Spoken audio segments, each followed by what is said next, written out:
மிக பெரிய ஒன்றை நான் இப்பொழுது பேச நினைச்சேன். பாரதியார் எழுதுவார், பேச ஒண்ணாததை நான் பேச போகிறேன் அப்படின்னு.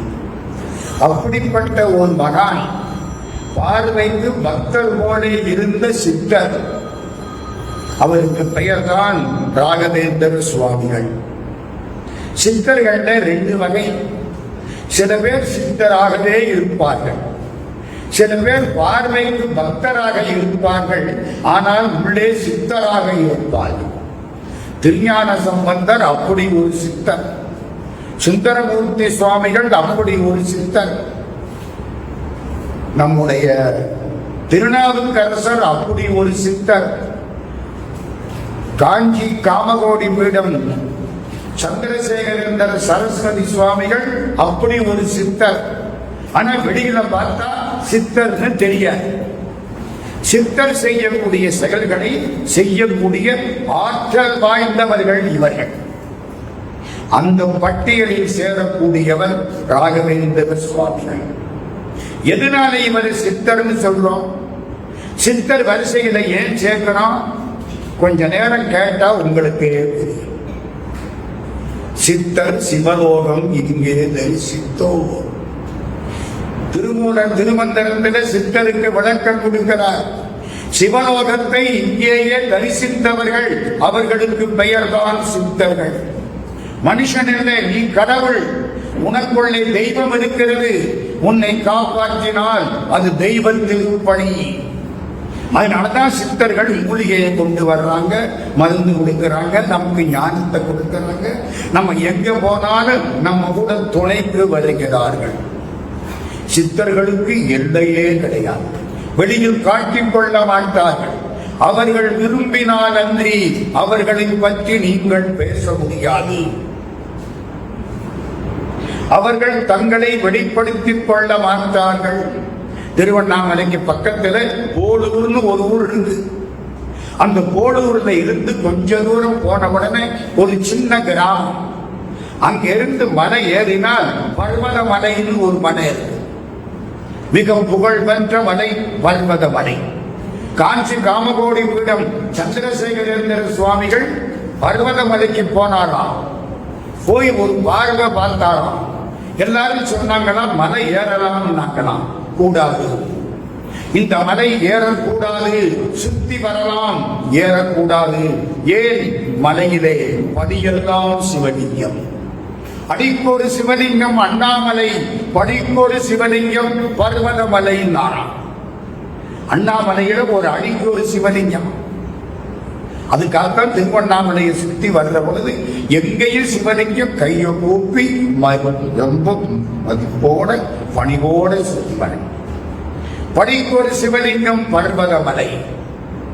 இங்கிருந்து ஒரு 15 கிலோமீட்டர் மலை ஏறலாம். நான் 3 தடவை ஏறி இருக்கிறேன் பர்வதமலை. நான் கண்டதை சொல்கிறேன், கண்டதை சொல்லுங்க. பர்வதமலை நாங்க ஒரு 10 பேர் ஏறணும். அங்க ஒண்ணும் கிடையாது, சிவபெருமான் தான் இருக்கார். தண்ணி கிடையாது, சாப்பாடு கிடையாது.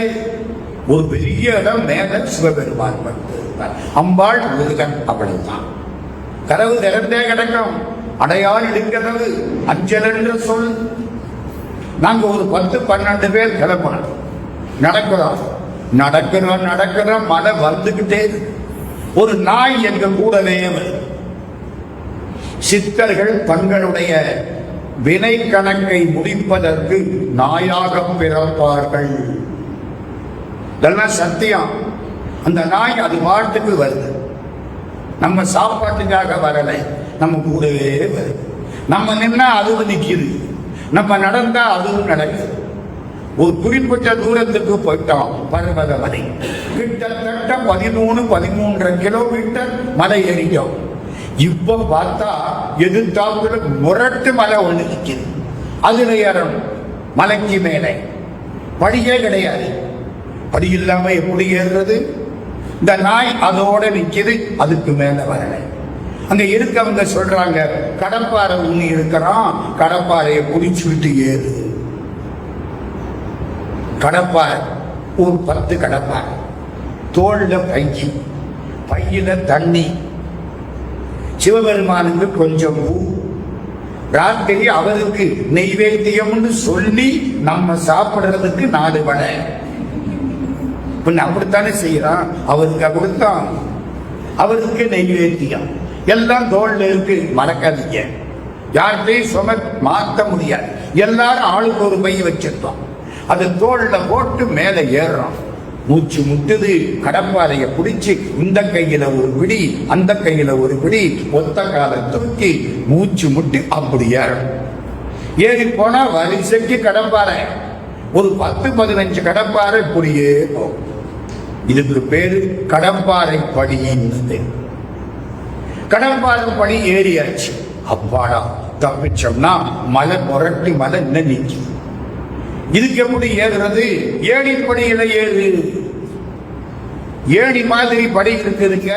மலையில காத்து பயங்கரம் அடிக்குது. இந்த காற்றை மீறி அந்த படியில ஏறணும். தள்ளி விட்டா ஒண்ணுமல்ல, 4500 அடியில காணும். எப்படி இருக்கும்? ஏறு முருகா முருகா முருகா முருகா. அவன் தான் படியில ஏற்றி விடுவான். பழனி முருகன் போய் படி ஏறுற பாருங்க. நீங்க எவ்வளவுக்கு படி ஏறுறீங்களோ உங்க வாழ்க்கையில அத்தனை படி ஏற்றி விடுவான்.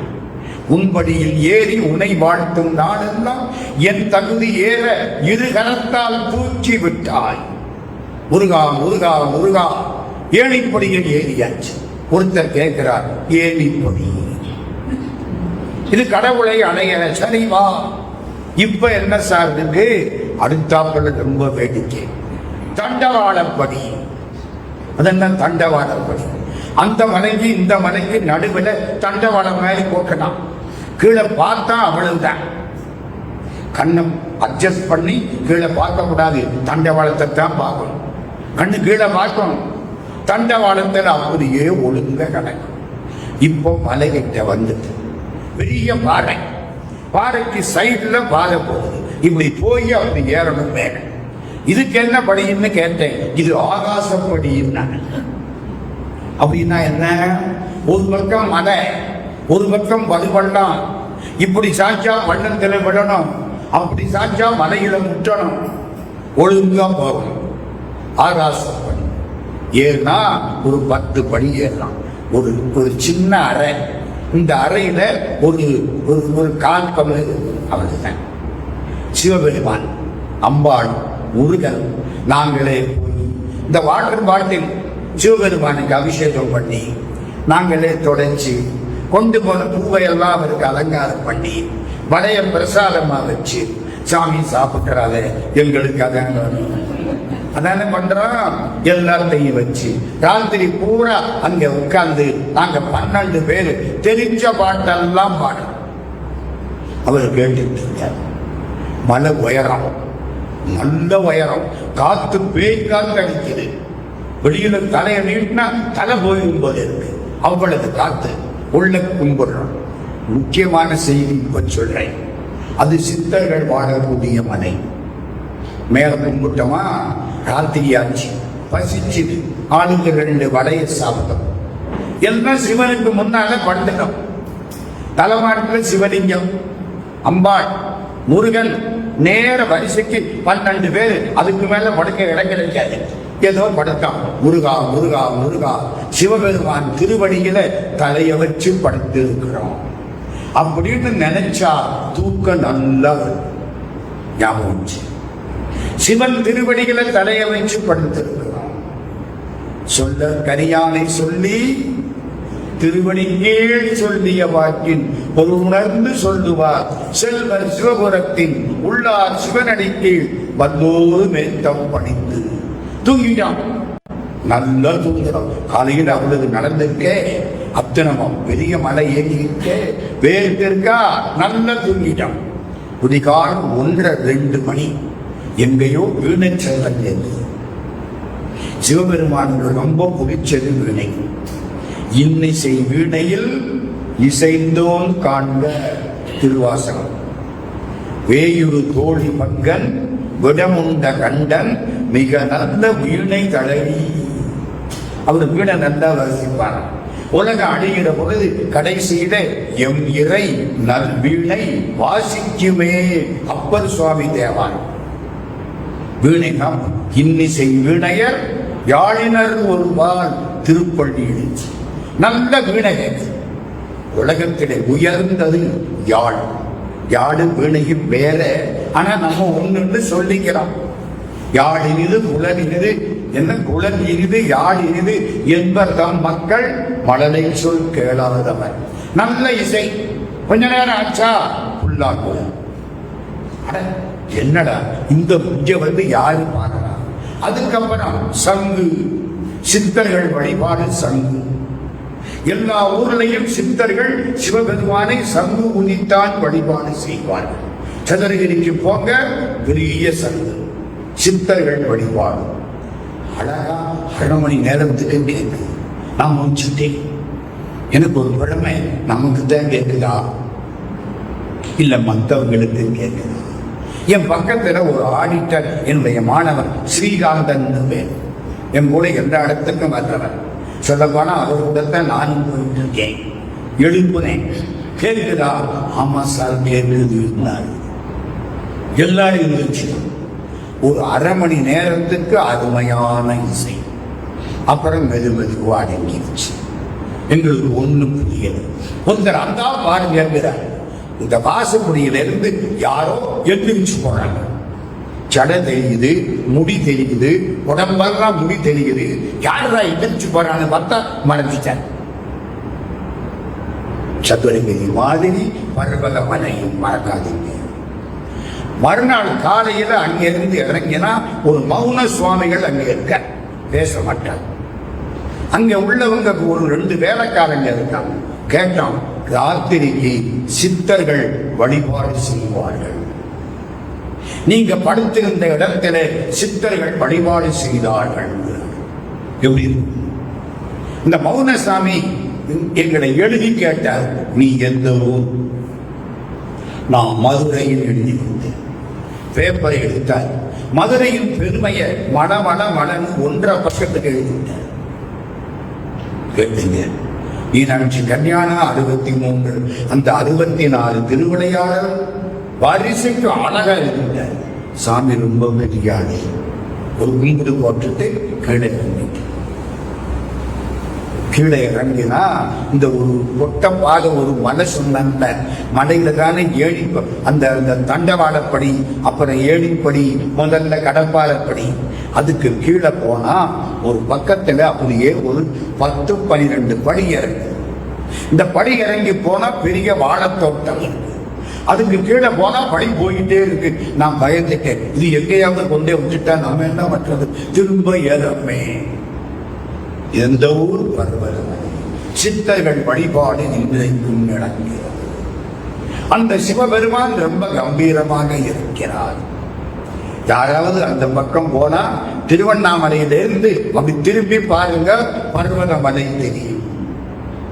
இங்க இருந்து பார்க்கலாம் பர்வதமலை. சித்தர்கள் அப்படி வாழக்கூடியவர்கள். சித்தர்களுடைய வாழ்க்கையில் நிறைய அற்புதங்கள். ஒரு 100 பேர் உட்கார்ந்து இருந்தாங்க.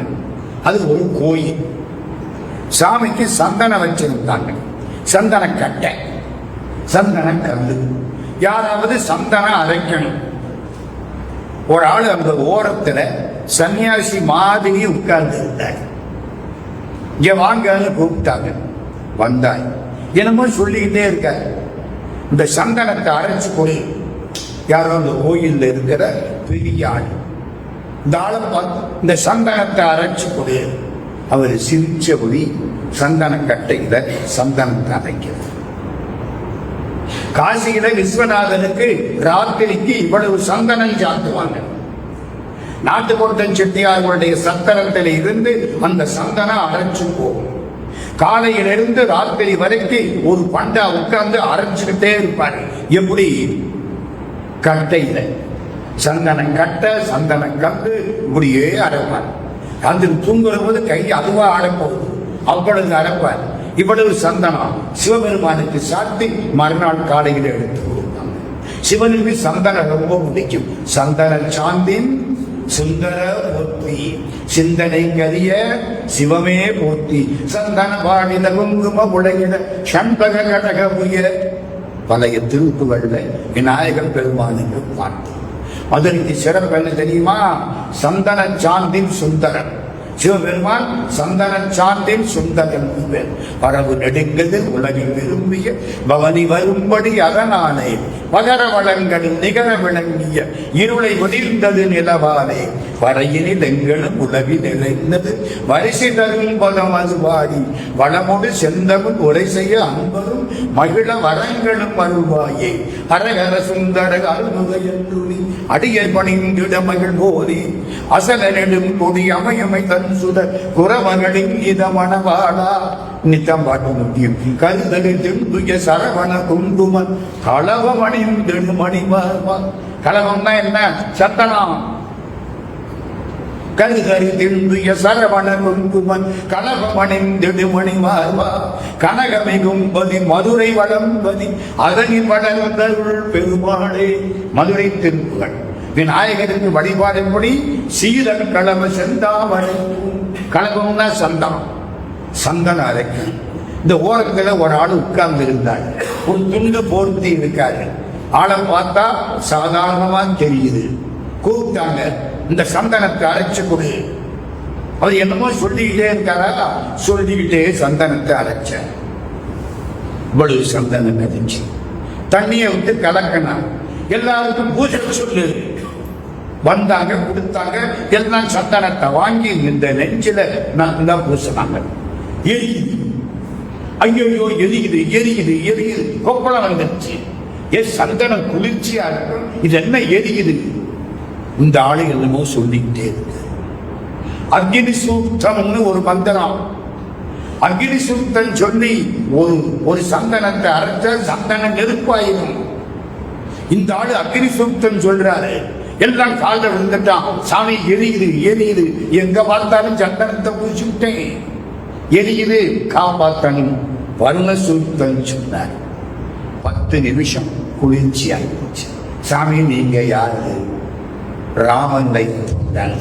அவருக்கு பெயர் ராகவேந்திர சுவாமிகள். பூஜ்யாய ராகவேந்திராய. அவ்வளவு எத்தனை ஒரு வீட்டுல இவரை கூப்பிட்டு வழிபாடு பண்றாங்க. அந்த வழிபாட்டுக்கு இவரை உட்கார வச்சுட்டாங்க. அது உண்மையில சொல்ல போனா அந்த இடத்துல அன்னைக்கு கிரீடகிரிங்கிற கிராமத்துல சாப்பாடு. கிராமத்துக்கு என்ன பேரு? கிரீடகிரி. அங்கே மராசுதார் வெங்கட தேசாய், வெங்கட தேசாய் மராசுதார். அவர் வீட்டுக்கு ராகவேந்திர சுவாமி விட்டார். எல்லாரும் போனாங்க, உட்கார்ந்தாச்சு. ராகவேந்திர சுவாமிகள் பூஜை பண்றார். வெங்கட தேசாய்க்கு ஒரு சின்ன பையன், 3 வயசு. நிறைய சாப்பாடு ஆகுது, 100 பேருக்கு சாப்பாடு.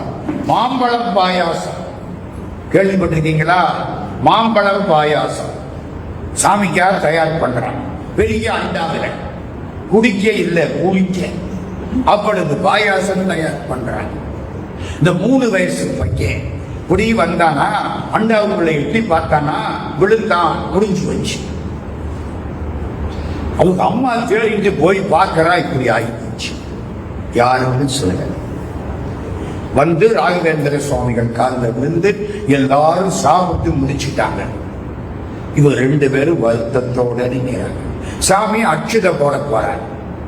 பார்த்தார், என்ன ஒரு தடுமாற்றம். செவ்விய திருவுள்ளத்து ஓர் தடுமாற்றம் சேர நோக்கி அப்படின்னு அப்பூதிகளிகள் புராணத்துல சேர்க்கிறார் பாடுறார். அது மாதிரி ஒரு தடுமாற்றம். என்ன? அந்த அம்மா கண்ணீர் கொட்ட சொல்லி போயிடுச்சு. குழந்தைய கொண்டாந்து போட்டாச்சு. 3 வயசு குழந்தை அப்படியே சேர்ந்து கிடக்குது. இப்படி இருக்கும். துன்பத்துல கொடு துன்பம், பிள்ளை இறந்து படக்கூடிய துன்பம்.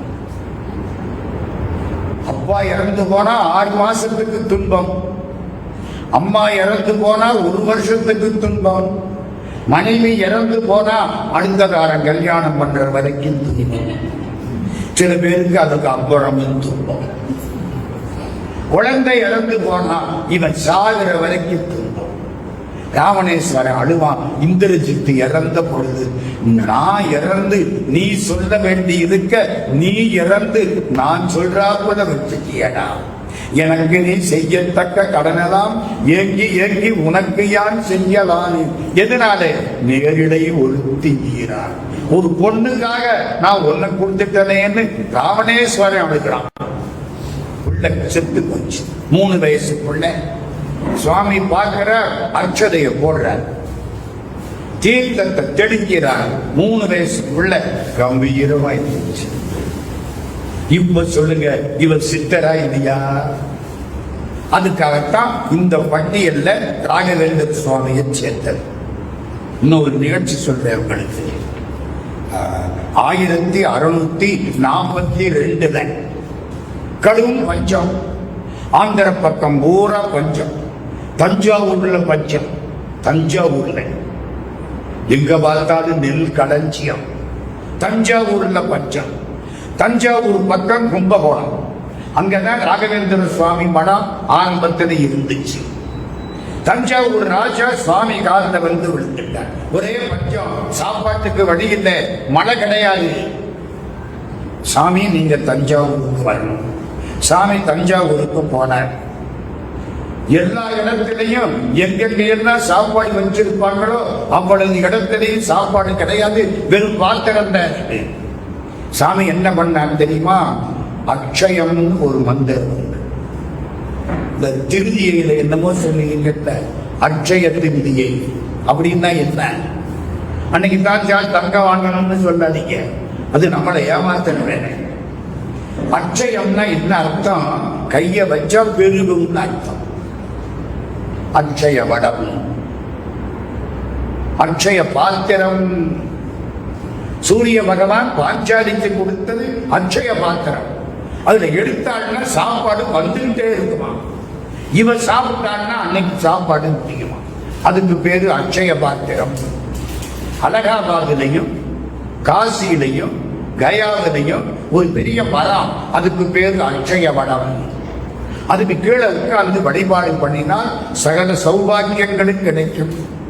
கயாவில அக்ஷய வடத்துக்கு கீழே உட்கார்ந்துதான் ஒரு காய், ஒரு பூ, ஒரு பழம், ஒரு இலை 4 விட்டுட்டு வரும். எங்க ஃப்ரெண்டு வேப்பங்காய விட்டார். என்னமோ தினம் சாப்பிடுற மாதிரி. நீ எதை அடிக்கடி சாப்பிடுறியோ, எது மேல உனக்கு பிரியம் உள்ளதோ அதை விடு.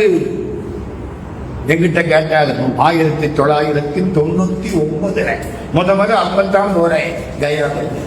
ஐயா என்ன உங்களுக்கு எது ரொம்ப பிடிக்கும்? கொய்யா பழம். அதை விடுங்க. காய், பரங்கிக்காய் பிடிக்கும், விடுவிட்டேன். பரங்கிக்காய், கொய்யா பழம்.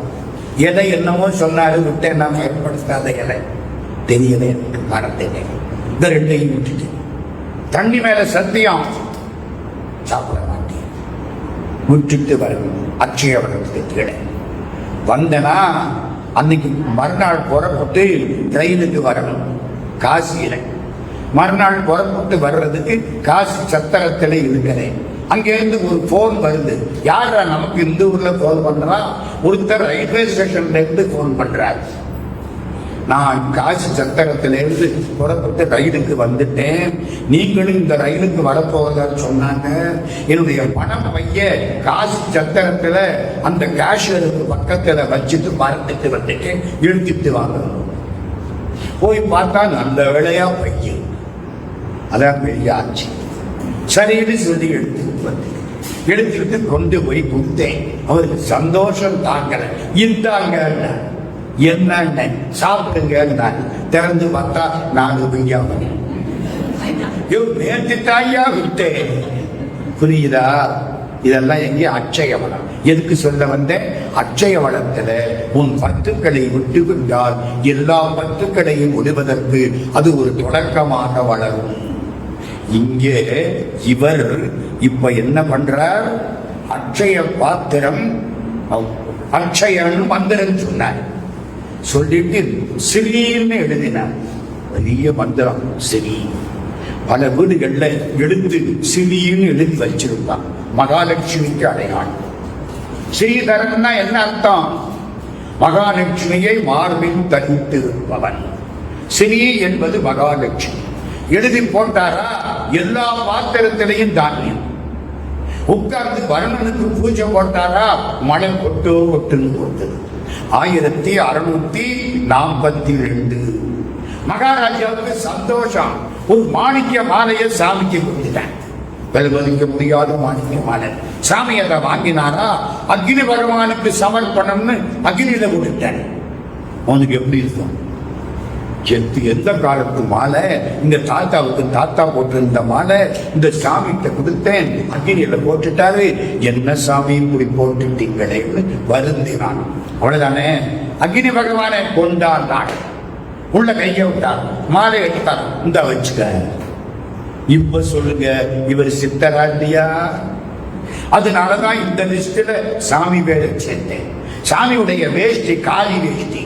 அதை துவைக்கிறான் ஒருத்தன். துவைச்சு தோல்ல போறான். தோல்ல போட்டுட்டு போறான். எதிர்த்தாமல ஒருத்தவன் வர்றவன் என்ன சொல்றான்? நான் நாளைக்கு அந்த காசிக்கு போறேங்கிறான். இவன் சொல்றான், நீ நாளைக்கு போக முடியாது. என்னடா, நாளைக்கு காலையில முக்கியமான ஆள் ஒருத்தர் உன்னை பார்க்க வருவாரு, நீ காசிக்கு போக மாட்டேன். எப்படி இவன் தோல்ல சாமியுடைய காலி வெட்டி. மறக்காதீங்க. அவனுக்கு ஒண்ணும் புரியல. மறுநாள் இவர் சொன்ன மாதிரி ரொம்ப முக்கியமான விருந்து மாமியார் வீட்டுல இருந்து வந்துருச்சு. ஆனா நம்ம வீட்டுல இருந்து வந்தா கூட தள்ளிட்டு போகலாம். இது மாமியார் வீட்டுல இருந்து வந்துருச்சு. ஒன்னும் பண்ண முடியல. தள்ளிட்டான். எப்படா நான் சொன்னா?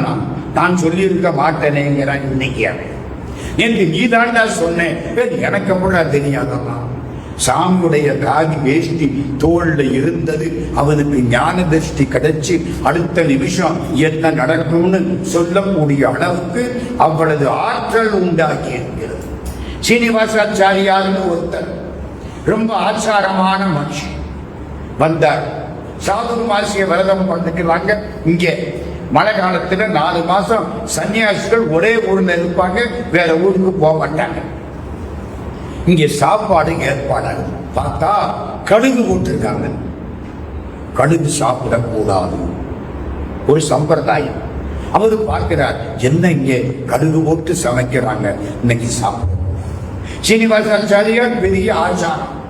வந்தார், சாமியை கும்பிட்டார். சாமி சாப்பிட்டு போங்கன்னா இல்ல, கடுகு போட்டு. சரி, இந்தாங்க அட்சிதை. ஆமா, அட்சிதை மஞ்சளா இருக்குமா, வெள்ளையா இருக்குமா, கருப்பா இருக்குமா? மஞ்சளா. மஞ்சள் அட்சிதை கொடுத்தாச்சு. வாங்கிக்கிட்டார். வீட்டுக்கு போறார். எடுத்து பார்க்கிறார், கருத்து போச்சு. என்னடா அட்சதை கருத்து போச்சே. ஓடி வந்து சாமி காலில் விழுதா, கருத்து போச்சு. சாப்பிடு மஞ்சள். போய் சாப்பிட்டார், எடுக்கிறார், மஞ்சள் ஆயிடுச்சு. கடுகு சேர்த்தா ஒண்ணும் தப்பு கிடையாது. ராமர் திருவடியில எல்லா ராமருக்கும் பிடிக்கும், கவலைப்படாது. கடவுளுக்கு பிடிக்காதது எது? எல்லாம் பிடிக்கும். போ. இப்ப சொல்லுங்க, இவர் ஒரு மிக சிறந்த சித்தர். அவரைத்தான் இப்ப நம்ம பார்க்க போறோம். இன்னும் 2 கதை இருக்கு, அது பின்னால வரும். யார் இந்த ராகவேந்திர சுவாமிகள்? மத்வாச்சாரியாருடைய வம்சம். மத்வாச்சாரியார் தெரியுமா உங்களுக்கு? ஒரு பெரிய கடற்கரை. கடற்கரையில ஒரு சாமியார் உட்கார்ந்து இருக்கார். கடல்ல ஒரு பெரிய கப்பல் போகும். கப்பல்ல நிறைய பொருள் இருக்கு. இந்த கோபி சந்தனம்னு கேள்விப்பட்டிருக்கீங்களா? அந்த சந்தனத்தை எடுத்து நெத்தியில வச்சா அப்படியே ஈரப்பசை இருக்கும். எண்ணெய் கலந்து கோபி சந்தனம்னு பேர். நான் அந்த மலையவே பார்த்தேன். கோபி சந்தனம் மலையா இருக்கு. எங்கே இருக்கு தெரியுமா? பிருந்தாவனத்துக்கு பக்கத்தில் இருக்கு. பிருந்தாவனம்னா மைசூர்ல இருக்கிற பிருந்தாவனம் அல்ல, ஆக்ராவுக்கு பக்கத்தில், மதுராவுக்கு பக்கத்தில் இருக்கிற பிருந்தாவனம். ராதையும் கண்ணனும் விளையாடிய பிருந்தாவனம். அதுக்கு பக்கத்துல ஒரு மலை. அந்த மலை பூரா கோபி சந்தனம். கொட்டிகளுக்கு கீழே அள்ளிக்கிட்டு போகலாம். நான் ஒரு 4 சந்தனம் எடுத்துட்டு வந்தேன், கோபி சந்தனம். இப்போ அந்த கப்பல்ல கோபி சந்தன உருண்டை, பெரிய உருண்டை, ஒரு 10 உருண்டை இருக்கு. அவன் ஒரு வியாபாரி. கப்பல்ல போனானா திடீர்னு புயல் காத்து அடிச்சிருச்சு. தள்ளிக்கிட்டு வருது, கஷ்டமா இருக்கு, கப்பல் கவுந்தும் போல. மேல பார்க்கிறான், தூரத்துல கடற்கரையில ஒரு சாமியார் உட்கார்ந்து இருக்க. சாமின்னு கும்பிட்டான். அங்கே இருந்து கேட்குமா கேட்கா? அவருக்கு கேட்கும். என்ன நீங்க தான் காப்பாத்தணும். இந்த தோல்ல துண்டு போட்டிருந்தாரா, துண்டை எடுத்து அப்படி ஆட்டினார். புயல் அடங்கிருச்சு, கப்பல் வந்துருச்சு.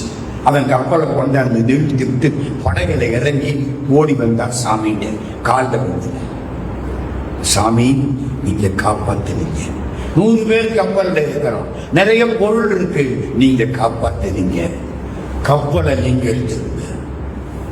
அம்மா இதாட்டி செத்துல போயிருப்போம், கதை முடிச்சிருக்குமல்ல, கப்பலை எனக்கு வேண்டாம்ப்பா, நான் சன்னியாசி, சம்சாரி ஆக்காதே, கப்பல் வேண்டாம், சாமி என்னவாவது வாங்கிக்கிடுங்க அப்படிங்கிற.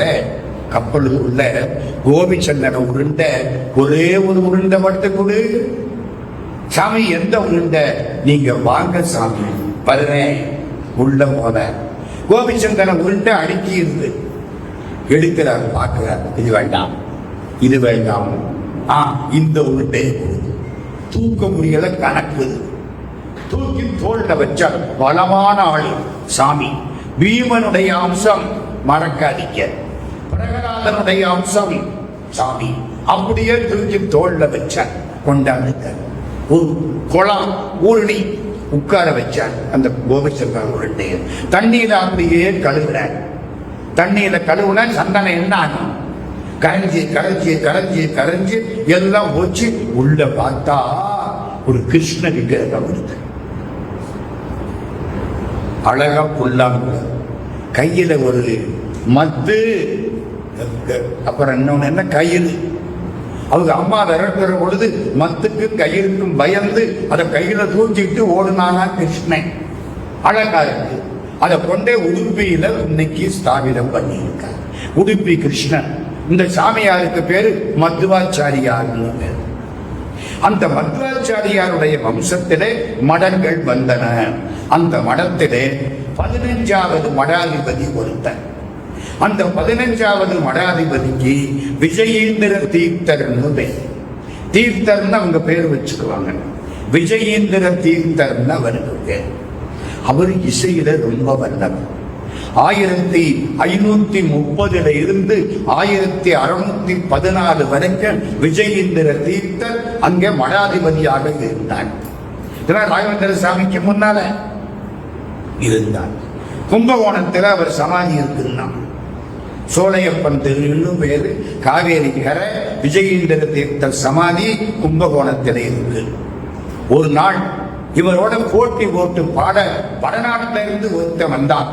அது இந்த அக்பர் சக்கரவர்த்திகள் எல்லாம் இருந்த காலம். 1530 1614. அப்ப அவன் என்ன சொன்னா, அக்பர்கிட்ட தான்சேன்னு ஒருத்தர் இருக்காரு, ரொம்ப நல்லா பாடுவாரு, நான் அவர் சிஷ்யன், நானும் நல்லா பாடுவேன், சாமி நீங்க நல்லா பாடுவீங்கன்னு சொல்றாங்களே, 2 பேரும் போட்டி போடலாமா? ஊர்ல இருந்தவன் எல்லாம் கிளம்பிட்டான். சாமி இவ ரொம்ப ஆணவக்காரன், நீங்க பாடி இவ ஆணவத்தை அடக்கணும். பாட ஆரம்பிச்சுட்டாங்க. அருமையா பாடின சாமி அதை ஏற்றுக்கிட்டு இவன் ஒரு பெரிய மடாதிபதி, அற்புதமா இவன் பாடினார். இப்ப அவன் என்ன கேட்டான், என்னுடைய குருநாதர் தான்சேன் ஒரு தீபக் ராகம் பாடுவாரு, உங்களால தீபக் ராகம் பாட முடியுமா? உங்களுக்கு எல்லாம் புரியுதா? தீபக் ராகம்னா என்ன? 5 முக விளக்க கொண்டாந்து வைப்பாங்க, எண்ணெய் ஊத்துவாங்க, திரும்பி போடுவாங்க, ஏத்த மாட்டாங்க, கொண்டாந்து வச்சுக்குவாங்க. இந்த ராகத்தை பாடி முடிக்கிற பொழுது கப்பு கப்புன்னு ஒவ்வொரு திரியா முடிச்சுக்கணும். 5 திரியும் கேட்கும். இதுக்கு பேரு தீபக் ராகம்னு பேர். அக்பருடைய சக்கரவர்த்தியினுடைய சமஸ்தானத்திலே இருந்த தான்சேன் இப்படி பாடுவான். அவன் இசையினால எல்லாம் செய்யலாம். சிவபெருமானுக்கே இசைன்னு பேரு தெரியுமா? இசைக்கு பேர் என்ன தெரியுமா? நாத பிரம்மம்னு பேர். தியாக பிரம்மம், நாத குடும்பம். சிவபெருமான் இசைக்கு அதிபதி. ஏடிசையாய் இசைப்பயனாய் இன்னமுதாய் என்னுடைய தோழனுமாய் யார் செய்யும் துரிசுகளில் உடனாகி மாலை ஒன்கண் பறவையை தந்தாண்டானே மதியில்லா ஏழையே பறந்திருக்கேன் என்னாரூர் இறைவனையே. இசை பயன் சிவபெருமான். இசை என்ன? இசை தமிழ் நீ செய்த அருஞ்சாதனை. எங்கேயோ கேட்டவங்க இருக்கா? இசை தமிழ் நீ செய்த அருஞ்சாதனை நீ இருக்கையில் எனக்கே இப்பெருஞ்சோதனை. சிவாஜி கணேசன் நடந்து வராரா? திருவிளையாடல். இசை தமிழ் நீ செய்த அருஞ்சாதனை. இவர் என்ன பண்றாரு? இப்போ இந்த மடாதிபதி பாடுறார். தீபக்கு ராகம் பாடுறாருங்க. பாடி கரெக்டா விளக்க ஏற்றி விட்டாரு. அவன் காலில் விட்டுட்டான். சாமி, நீங்க ரொம்ப பெரிய ஆளு. கும்பகோணத்துல கும்பேஸ்வரர் கோயில்னு ஒரு கோயில், சாரங்கவாணி கோயில்னு ஒரு கோயில். அங்க வந்த ஒருத்தன் என்ன பண்ணா, நான் களை கூத்தாடி இந்த கைத்தை கட்டிட்டு அதுல நடப்பேன், சாமி உங்களால முடியுமான்னு. அந்த காலம் எல்லாரும் சொன்னாங்க, சாமி நீங்க முடியும்னு காட்டு. சரின்ற அவன் என்ன பண்ணா, அங்க ஒரு கம்ப வச்சான், இங்க ஒரு கம்ப வச்சான், கைத்த கட்டுனா, கம்பீரமா நடந்துட்டேன். சாமி என்ன தெரியுமா பண்ணாரு? சாரங்கவாணி கோயில் கோபுரத்துக்கும் கும்பேஸ்வரர் கோயில் கோபுரத்துக்கும் வாழை நார வச்சு ஒரு கயிறு கட்டினார். வாழை நார் தங்குமா, அது மேல ஏறி நடந்தார். இப்ப சொல்லுங்க, இவர் சித்தரா இல்லையா? விஜயேந்திர தீர்த்தர்னு லக்ஷ்மி நரசிம்ம உபாசகர். அவருடைய சீடர் சுதீந்திர தீர்த்தர். அவருடைய சீடர் ராகவேந்திர சுவாமி. 15வது பட்ட விஜயேந்திரர், 16வது பட்ட சுதீந்திரர், 17வது பட்ட ராகவேந்திர சுவாமிகள். இவர் வரலாறு என்ன? இப்ப நம்ம வரலாறுக்குள்ள போறோம். பெரிய கதை. நான் கொஞ்சம் தான் சொல்ல போறேன், ரொம்ப குறைவாத்தான் சொல்ல போறேன். சிதம்பரம் போயிருக்கீங்களா? போகணுமே. சிதம்பரம் போகாமல் இருப்பேனோ, என் ஜென்மத்தை வீணாக கழிப்பேனோ. நந்தனார் சொன்னாராம், சிதம்பரத்துக்கு போகணும். சிதம்பரம் தாண்டி போற பொழுது புவனகிரின்னு ஒரு ஊர் இருக்கு, புவனகிரி. அங்கேதான் ராகவேந்திர சுவாமிகள் மகனார். இன்னைக்கு அவருக்கு கோயில் வச்சிருக்காங்க புவனகிரியில. திம்மண்ண பட்டர்னு ஒருத்தர், தெலுங்கு பேசுறவங்க, கன்னடம் தெரிஞ்சவங்க. விஜயநகரத்திலே கிருஷ்ணதேவராயனுடைய இடத்திலே இருந்து அந்த சமஸ்தானத்தில் புலவர்களாய் இருந்த குடும்பம் இப்ப விஜயநகர சாம்ராஜ்யம் சீணித்ததுக்கு அப்புறம் இங்க வந்துருச்சு புவனகிரி. திம்மண்ண பட்டர். அவர் மனைவி பேரு கங்கா அம்பிகா. கங்கா அம்பிகா. முதல்ல ஒரு குழந்தை பிறந்தது, பெண் குழந்தை. அந்த புத்தகத்தில் எழுதியிருக்கான், அறிவாளிகளுக்குத்தான் முதல்ல பெண் குழந்தை பிறக்கும். நல்லா கேட்டுங்க, அறிவாளிகளுக்குத்தான் முதல்ல பெண் குழந்தை பிறக்கும். இந்த பெண் குழந்தை பெற்றவங்க சந்தோஷப்பட்டு வரமா, அதுக்காக இப்படி எழுதி வைக்கிறது. எழுதியிருக்கா. எனக்கு ஆச்சரியமா இருக்கு. முதல்ல பிறந்தது வெங்கடாம்பாள், பெண் குழந்தை. மதுரை லட்சுமி நரசிம்மாச்சாரியாருக்கு கல்யாணம் பண்ணி கொடுக்கிறாங்க. பெண் குழந்தை பிறந்து ஒரு 2-3 வருஷம் கழிச்சு ஒரு ஆண் குழந்தை பிறந்தது. குருராஜ்னு பேர் கொடுத்தாங்க.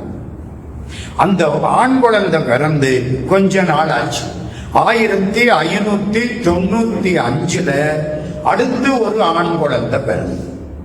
1595 இந்த குழந்தைக்கு என்ன பேர் வைக்கலாம்? திருப்பதி பெருமாள் கருணையினாலே பிறந்த பிள்ளை வேங்கடநாதர்னு பேர் வை. வேம் கடம்னா தெரியுமா?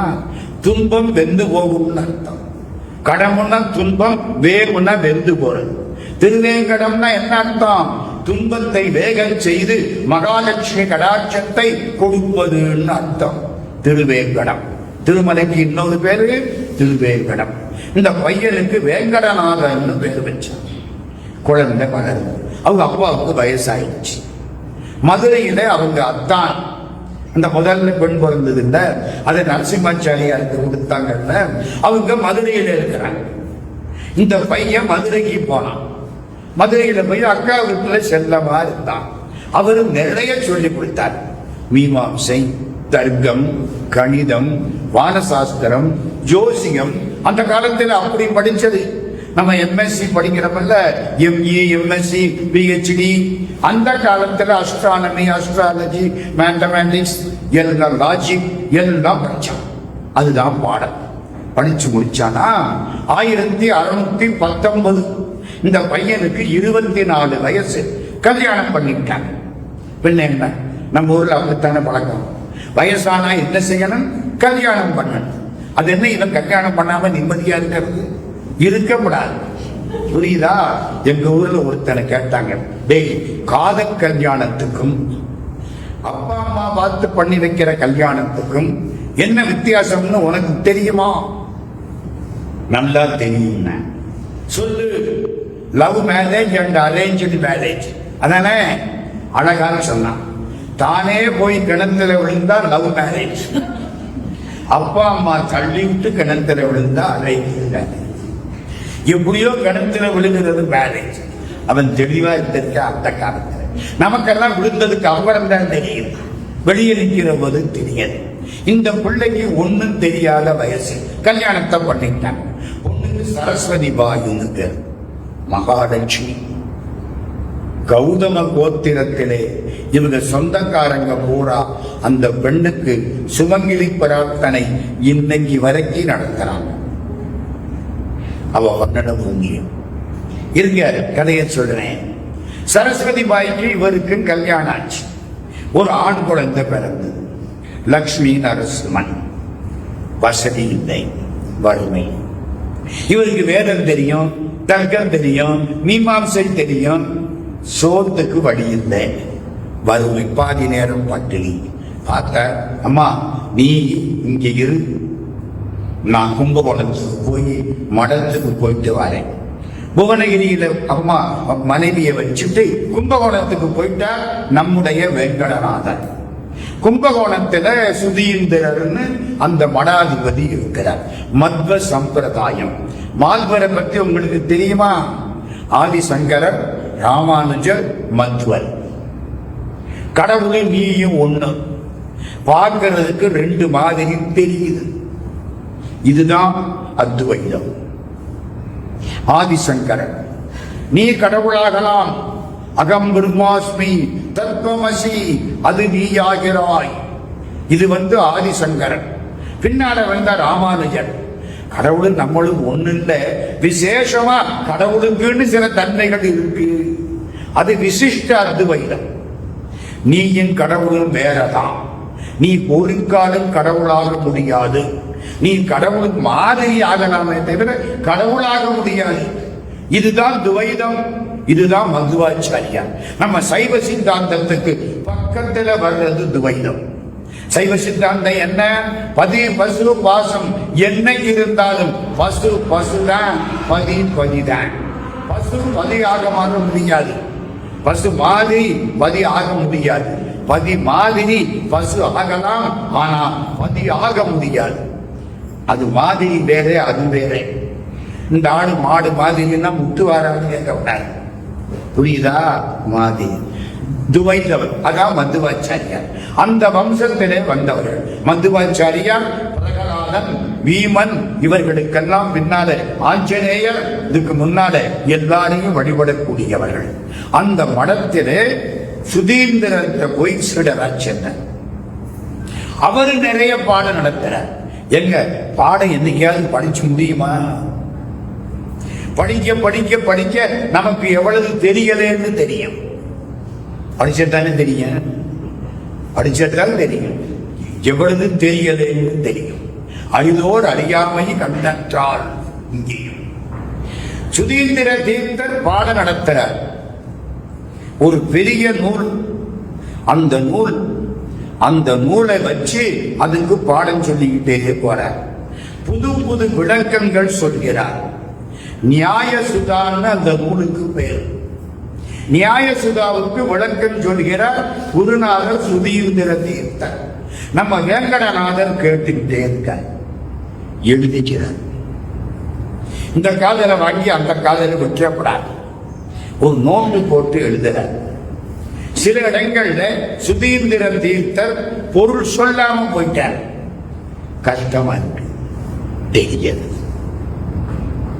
நம்ம காலேஜ் வாத்தியார் சில பேர் இருக்கா தெரியுமா, சில கேள்விகள் உட்காரலாம், என்ன இவருக்கு தெரியாது, தெரிஞ்சிருந்த சொல்றதுக்கு ஒழுங்கா படிக்கணும்ல, சாய்ஸ்ல விட்டாச்சு.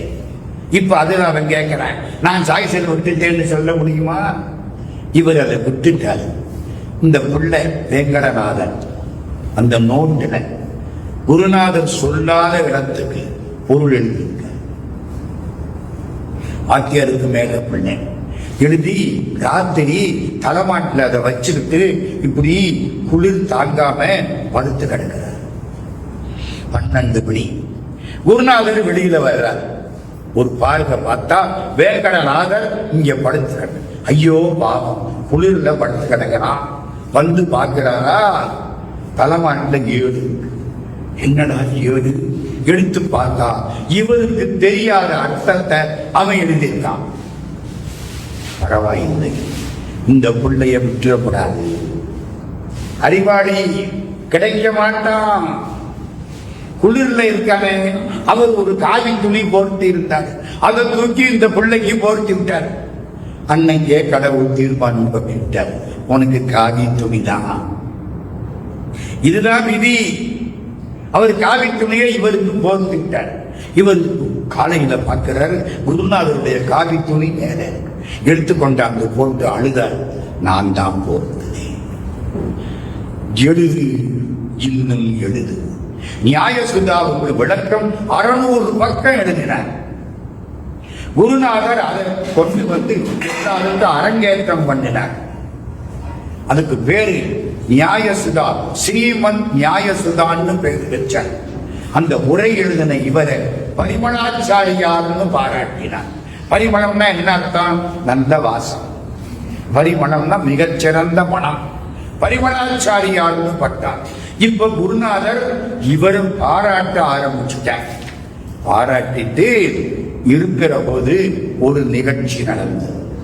இவர் ஊருக்கு போகணும். அம்மா பொண்டாட்டி பிள்ளை அங்கே இருக்கிறாங்க, சின்ன வயசு, புவனகிரிக்கு போகணும். சரி,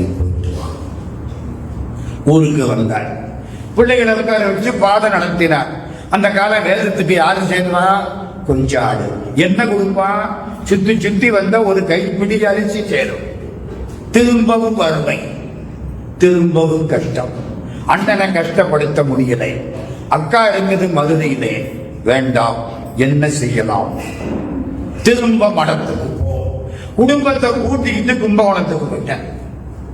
புவனகிரியில யாரு இருக்க வேண்டாம், மனைவி மகன் எல்லாம் போயாச்சு. கும்பகோணம் மடம். மடத்துக்கு போன, சாமி நான் மடத்தில் இருக்கிறேன், சந்தோஷம் வா.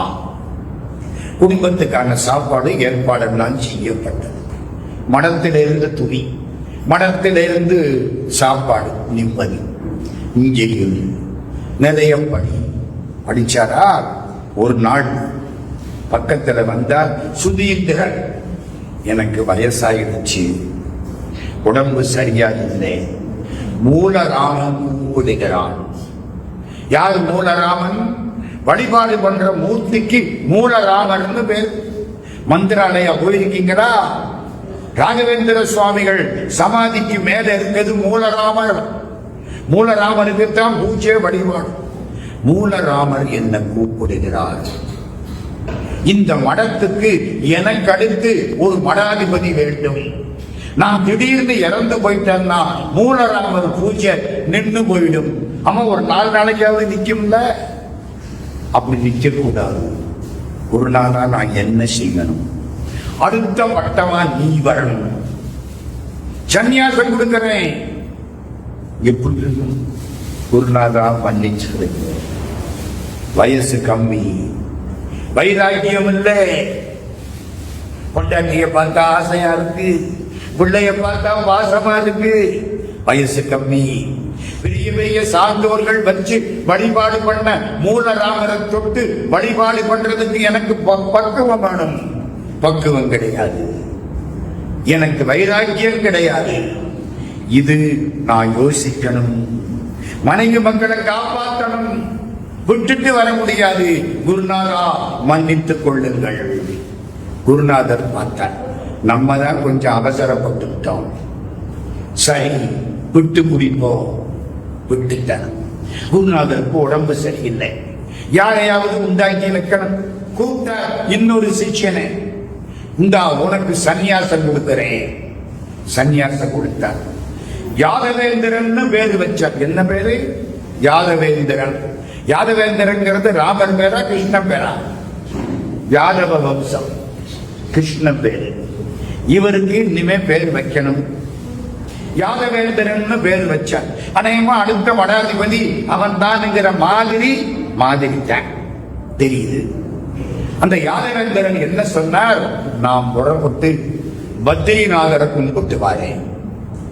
அவர் யாத்திரை போயிட்டார். குருநாதர் உடம்பு கொஞ்சம் சரியாயிடுச்சு, இல்லாட்டி இருந்திருப்பாரு. உடம்பு சரியாயிடுச்சு. குருநாதா நான் போய் பத்ரிநாதரை கும்பிட்டு வாரேன். பத்ரி போயிருக்கீங்களா? ஒரு தடவை போங்க. நான் ஒரு தடவை போனேன். என் சொந்த அனுபவம். பத்ரி நாராயண மூர்த்தி இழந்த மரத்தின் கீழ் அழகு நந்தா ஓடுது, சுடுநீர் ஊற்றுருக்கு, அதுல குளிக்கலாம். அழகு நந்தாவில் குளிச்சோம் அப்படியே உறைஞ்சு போயிடும். சுடுநீர் ஓடுது, அங்க குளிக்கலாம். நாங்க ஒரு 10 பேர் போனோம். இங்க போனா டிக்கெட் வாங்கணும். 2 பேருக்கு 700 ரூபாய்க்கு டிக்கெட். ஒரு தரிசனம் 700 rupees. அப்பவே 2004. சரி கொடுத்து டிக்கெட் வாங்கிட்டோம். நாங்க ஒரு 10-12 பேர். எங்களை வெளியில நிறுத்தி விட்டாங்க. கோவிலுக்கு வெளியில யார் யாரையோ உள்ள விடுறாங்க. சாயங்காலம் 5:30 மணி. நாங்க இங்க நிக்கிற, நாராயணா நாராயணா நாராயணா நாராயணா பத்ரி நாராயணா நாராயணா. எங்களை உள்ள விடாது. எல்லாம் அந்த ஆள் வருது போகுது. நில்லுட்டான். நாங்க நிக்கிறோம். 6 மணி. எல்லாம் போயிட்டாங்க. எங்களை உள்ள விட்டாங்க. உள்ள உட்காரு. என்னடா சந்நிதியில உட்கார வைக்கிறாங்க. 12 பேரும் உட்கார்ந்தாங்க. விஷ்ணு சகசரநாம ஆரம்பிச்சிட்டாங்க. 25 நிமிஷம் உட்கார்ந்தபடி அந்த மூர்த்தியை பார்த்து கண்ணீர் விட்டு விஷ்ணு சகசரநாமத்தை அவர் சந்நிதியில காது கேட்டோம். அவர் சிரிக்கிறார். காத்து கிடந்தில்ல, அதுக்கு தாண்டா. ஞாபகம் வச்சுங்க, கடவுள் திருப்பணி செய்தால் கொஞ்ச காலம் ஆனாலும் பலன் சேர்ந்து கிடைக்கும். சந்தோஷம். எல்லாரும் ஆச்சரியப்படலாம். எங்களை எல்லாம் சீக்கிரம் விரட்டிட்டாங்க. நீங்க வெளியில காத்து கிடந்தீங்க, இப்போ போயிட்டீங்க. திருமங்கை ஆழ்வார் பாட்டெல்லாம் நாங்க பாடலாம். வாழினேன் வாழி வருந்தினேன் மனத்தால் பெருந்துய இடும்பையில் புகுந்து கூடினேன் கூடி இளையவர் நம்மோடு அவர் தரும் கலவியே கருதி ஓடினேன் ஓடி உய்வதோர் பொருளார் உணர்வெனும் பெரும்பதம் தெரிந்து நாடினேன் நாடி நான் கண்டு கொண்டேன் நாராயணா என்னும் நாமம். நாராயணா நாராயணா மறக்க முடியாது. இப்ப நம்ம யாதவேந்திரர் அங்க போயிட்டார். பத்ரியில போய் இருக்கார். சுதீந்திர தீர்த்தர் கும்பகோணத்தில் இருக்கார். திரும்பவும் உடம்புக்கு வந்துருச்சு. குருநாதர் அவர் அங்கு போயிட்டார். யார ஸ்டெப்னி டயரா ஏற்பாடு பண்ணமோ அவர் அங்க போயிட்டார். அந்த நேரம் பார்த்து இவருக்கு திரும்பவும் உடம்புக்கு வந்துருச்சு.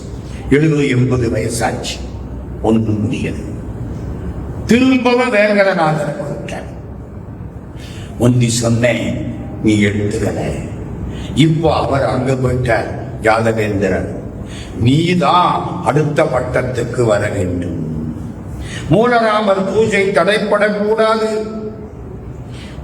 நீ தகுதி உள்ளவன். எனக்கு தகுதி இல்லைன்னு சொன்ன பாரு, அதனாலேயே நீ தகுதி உள்ளவன். புரியுதா? பெரியவங்க தான் அப்படி சொல்லுவாங்க. பணியுமாம் என்றும் பெருமை. நான் எடுத்துக்கிறேன், நான் தான் பெரியாளு அப்படின்னு சொன்னான்னா உனக்கு தான் தகுதி வரலைன்னு அர்த்தம். எப்ப நீ பணிவோட வேண்டாம்ங்கிறியோ இவ்வளவு பெரிய பதவியே, அதுவே உன் தகுதியை காட்டுகிறது. எனக்கு வைராக்கியம் இல்லையே, ஆஞ்சநேயருக்கு அவர் பலம் தெரியாது, உன் பலம் உனக்கு தெரியாது. பொண்டாட்டி பிள்ளைய யாரு காப்பாற்றுவாங்கிறீங்க? பொண்டாட்டி பிள்ளைய நான் தான் காப்பாற்றுறேன் அப்படின்னு எந்த கணவனாவது நினைத்தால் அது அகங்காரம், அது ஆணவம். எந்த கடவுள் இந்த கணவனை காப்பாற்றுகிறாரோ அவர்தான் பெண்டாட்டி பிள்ளையவும் காப்பாற்றுகிறார். நல்லா கேட்கணும். எங்க ஊர்ல ஒருத்தர், இந்த குடும்பத்தை நான் தான் காப்பாற்றினேன் சொல்றமா, எத்தனை முறை சொல்றான்? கிடையாது. உன்னை யாரு காப்பாத்துறானோ அவன் தான் இந்த குடும்பத்தையும் காப்பாத்துறான். நான் தான் காப்பாத்துறேன்னா அது ஆணவமா? நமக்கு எப்படி இருக்கு? கவலைப்படாதே பொண்டாட்டி பிள்ளைய, நீ இங்க வந்து கடவுள் பணியில் ஈடுபட்டால் கடவுள் உன் பணியை சிறப்பாக செய்வாள். உன்னிடத்திலே வைராக்கியம் உண்டு. உறவுகள் நிலை அல்ல, இறைவன் தான் நிலை. பொண்டாட்டி பிள்ளை ஒரு நாளைக்கு போயிடும் அப்படியே சொன்னாரா? இவருக்கு ஒன்றும் புரியலே. பொண்டாட்டிக்கு 23 வயசையா? யோசிக்க, 23 வயசு விட்டுட்டு போக முடியுமா? 83லயே விட்டுட்டு வர முடியல. 23 வயசுல எங்க விட்டுட்டு போறது? பாசம் இழுக்குது. வீட்டுக்கு போறாரு, பிள்ளைய பார்க்கிறாரு, பொண்டாட்டிய பார்க்கிறாரு. நாளைக்கு நான் சன்னியாசிய போயிட்டா இந்த பையன் என்ன பண்ணுவேன்? இந்த பொண்டாட்டி எவ்வளவு அழுவா? இவருக்கு 28, பொண்டாட்டிக்கு 23. அவ்வளவுதான். எப்படி இருக்கு அந்த வாழ்க்கை? அழுதார். ராத்திரி தூங்குறார். கனவுல சரஸ்வதி காட்சி கொடுக்கிறார். பொண்டாட்டி வேறு சரஸ்வதி. அந்த சரஸ்வதி இல்ல, கலைமகள் சரஸ்வதி காட்சி கொடுக்கிறார். நீ ஞானி, நீ உலகத்துக்காக பிறந்தவன், இந்த குடும்பத்துக்காக பிறந்தவன் அல்ல. ஞானிகளிடத்திலே நீ சக்கரவர்த்தி, நீ சந்நியாசம் ஏற்றுக்கொள்ள வேண்டும் என்பது பகவான் மூலராமர் திருவுள்ளம். கனவு தெளிவாயிடுச்சு. அங்கே அந்த குருநாதர் சுதீந்திரன், அவரு மூலராமா நான் சொன்னேன், இவன் ஒத்துக்க மாட்டேங்கிறான், தூங்குறார். அவர் கனவுல ராமர் போறார். கவலைப்படாதே, நீ கேட்டது கிடைக்கும். அங்க ஒரு கனவு, இங்க ஒரு கனவு. கனவு தான் பலிக்குமா? பலிக்குமா பலிக்காதா? சில கனவு பலிக்கும், பல கனவு பலிக்காது. நினைப்பின் தொடர்ச்சியாக இருந்தால் படிக்காது. சில பேருக்கு கனவு வரும், கட்டாயம் படிக்கும்.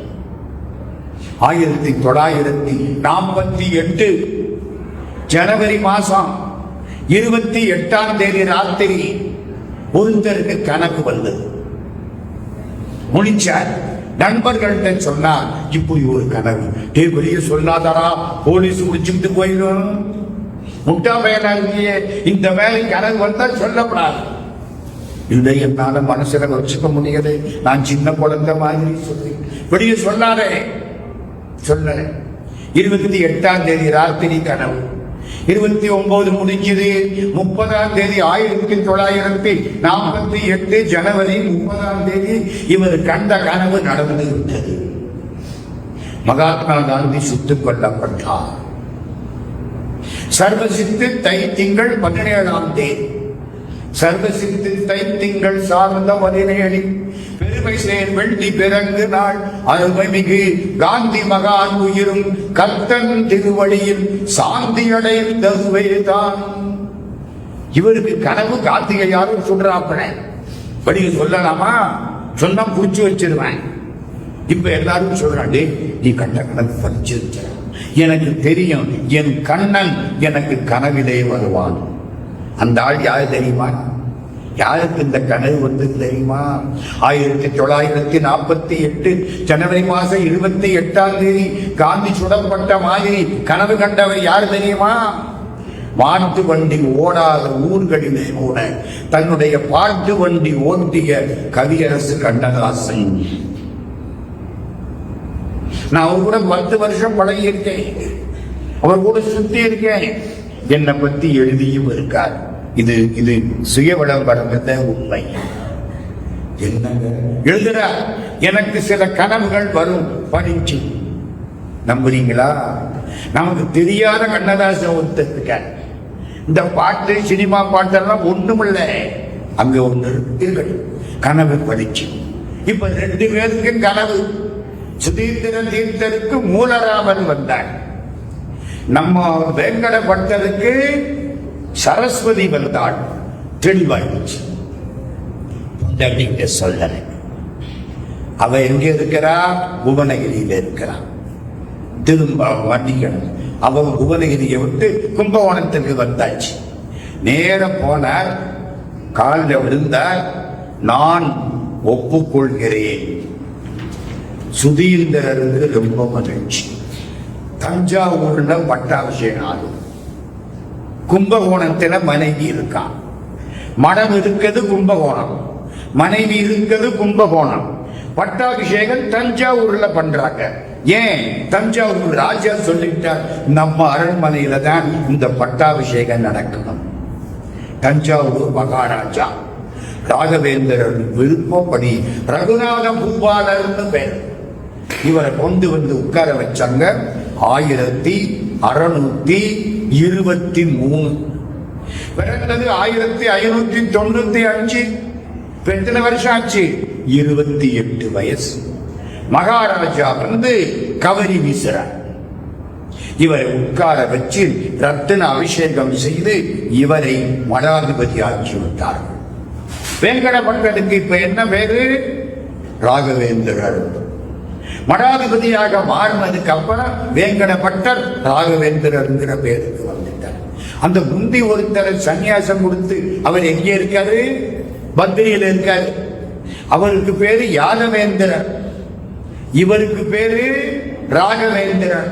மறக்கப்படாது, நினைப்பதை வச்சிருக்காரு. பட்டாபிஷேகம் ஆரம்பிச்சு உட்கார்ந்து இருக்காரு. யாரோ கும்பகோணத்தில் போய் சொல்லிவிட்டாங்க. தஞ்சாவூர் கும்பகோணமும் பக்கம் தானே. பண்டாட்டி சரஸ்வதி கிட்ட போய் சொல்லிவிட்டாங்க. ஓடி வர்றான். மடத்துல நிறுத்தி விட்டாங்க.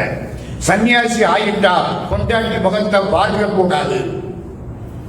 ஒரு தரம் பார்க்கிறேன், கூடாது, போ. விரட்டிட்டாங்க. 23 வயசு. மனசு எப்படி இருக்கா? நமக்கு பக்குவம் வரலையே. 99 வயசானா கூட இன்னொரு வருஷம் இருந்து செஞ்சுரி போட்டுட்டு போகலாம்னு நினைக்கிறமே. 23 வயசு கணவனை பலி கொடுத்தா எப்படி இருக்கு? உயிரோட பலி கொடுத்துட்டனே. இந்த பொண்ணு மனசு என்ன வேதனைப்படும். அதுவும் கடைசியா ஒரு தரம் பார்க்கணும்னு நினைக்குது, அதுக்கு கூட வழி இல்லை. விழுந்து போச்சு, கிணத்துல விழுந்து இறந்து போச்சு. பொல்லாத சாவு, அகால மரணம். கோபத்தோட ஆத்திரத்தோட அந்த ஆவி சுத்துது, நிம்மதி இல்லை. நேர எங்க வர? மனத்துக்கு வந்துருச்சு.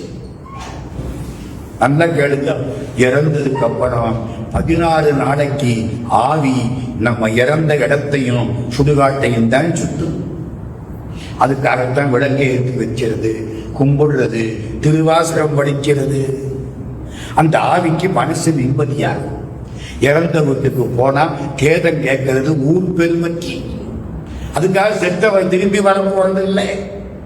திருவாசகம் படியுங்கள், அந்த ஆன்மாவுக்கு மனசு நிம்மதி அடையும். பகவான் ரமணன் சொல்லி இருக்கிறார், மறக்காதீங்க. இழுத்துக்கிட்டு இருக்கிற போதே திருவாசகம் படிச்சா ரொம்ப புண்ணியம். மகா வித்துவான் மீனாட்சி சுந்தரம் பிள்ளை ஊவே சாமிநாதையருடைய பேராசிரியர். சாமிநாதையருடைய யானை பசிக்கு தீனி கொடுத்தவர் சாக போறார். 65 வயசு, படுத்து கிடக்கிறார். சாமிநாதையர் பக்கத்துல நின்று கண்ணீர் விடுறார். வாயை திறந்தார், திருவான்னார். கப்புன்னு சளி போய் அடைச்சிருச்சு. நமக்கு வேலை அந்த சளிதான். இங்க போய் அடைக்க மூச்சு முட்டும் முடிஞ்சு போயிடும். புலனைந்து பொதி கதங்கி நெறி மயங்கி அறிவழிந்துட்டு ஐ மேல் உந்தி. ஐயன சளி இங்க வந்து அடைச்சு நான் சாகுற பொழுது, பெருமானே உன்னை தவிர வேற கதி இல்லையே, திருஞான சம்பந்தன் பாடுறான். புலனைந்தும் பொறி கலங்கி நெறிமயங்கி ஐவடிந்து ஐமேல் உந்தி அலவந்த போதாக அஞ்சேலந்தருள் செய்வான் அமரும் கோயில் வலம் வந்த மடவார்கள் நடமாட முழவதிர மடை என்று சிலவந்தி அலவந்து மரமேறி முகில் பார்க்கும் திருவையாரே. திருவையாற்றின் தேவாரம் இங்க போய் அடைக்குமான். சரி, இப்போ மகாவித்துவான் மீனாட்சி சுந்தரம் பிள்ளை 1,00,000 பாட்டு பாடினவர். 10 கம்பர்னு பேர். கம்பர் 10,000 பாட்டு, இவர் இன்டு 10 கம்பர்னு பேர். 1,00,000 பாட்டு அடைச்சிருச்சு. திருவா சாமிநாதையர் புரிஞ்சு விட்டார். திருவாசகம் படிங்கிறார். சாக போறாரு. இருக்குது எந்த பாட்டு படிக்கலாம்? திருவாசகம் 658 பாட்டு. எந்த பாட்டு படிக்கலாம்?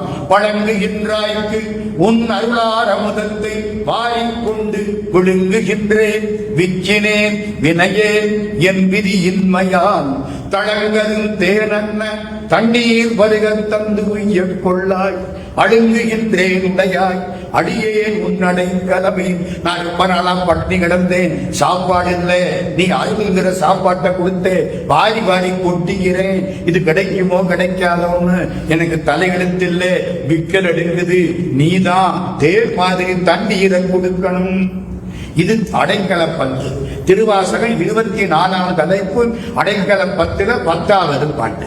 இதை கேட்டார் இல்ல, மூச்சை இழுத்தால் முடிச்சு போச்சு. மகாவித்துவான் மீனாட்சி சுந்தரம் புரிஞ்சு விடுதல். கடைசி காலத்துல என்ன வாசிகள், அப்பதான் அந்த ஆன்மாவுக்கு நிம்மதி கிடைக்கும்.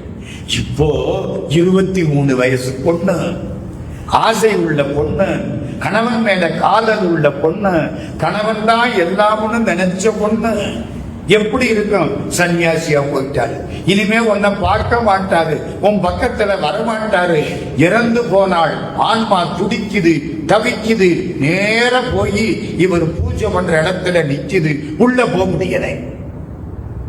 மந்திரக்கட்டு வெளியே நின்று ஓன்னு அழுது பார்த்தால் கஷ்டமா இருக்கு. என்ன, நான் இங்கேயும் நாடா வீடா? நாடு ஏதாச்சும் ஒண்ணுதானே. ஆத்துல ஒருகா, சேத்துல ஒருகா. குடும்பத்தில் இருந்தா பொண்டாட்டி பள்ளிக்கு நல்லது, வெளியில வந்தா நாட்டுக்கு நல்லது. வீட்டை விட்டு வெளியில வந்தாச்சு. அட்சதை எடுத்து தெளிச்சார். ஆன்மா அமைதி. சொந்தக்காரங்களுக்கெல்லாம் தகவல் கொடுத்தார். இனிமே இந்த கௌதம கோத்திரம், சாமி எந்த கோத்திரம்?